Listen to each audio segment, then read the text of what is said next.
Hi, here's four things from my work this week.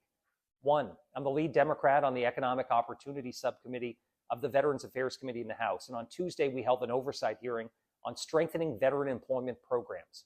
During this time, I pressed the executive director of VA Education Services about the department's failure to pay out required education benefits to an estimated 75,000 veterans, family members, and survivors. Since August, these veterans and family members who rely on benefits for education and housing were left in limbo with no acknowledgement of the issue or indication from VA when the problem is going to be resolved. It's unacceptable, and I'll continue to push for immediate action by VA. Two, on Wednesday morning, I joined advocates for highway and auto safety and law enforcement officers for a press conference on strengthening road safety, which is really important as we head into the holiday season.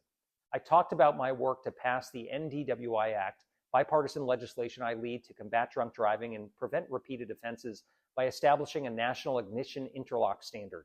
This is something we already do in New Hampshire, and it helps keep our roads safer. So I'm working to extend that progress to all states across the country. Three, on Wednesday, I signed a discharge petition to force a vote on legislation to ban stock trading by members of Congress.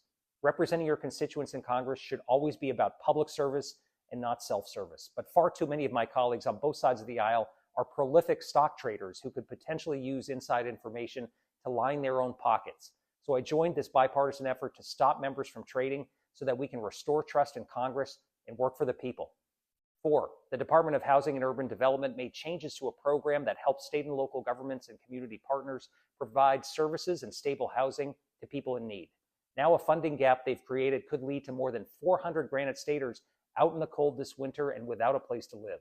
So I joined over 200 of my colleagues in calling on the Secretary to take action to prevent this, and I remain ready to work with them to ensure they have the resources to provide housing to those in need. I'll continue to push the administration to address this immediately. Thanks very much for listening, and stay safe.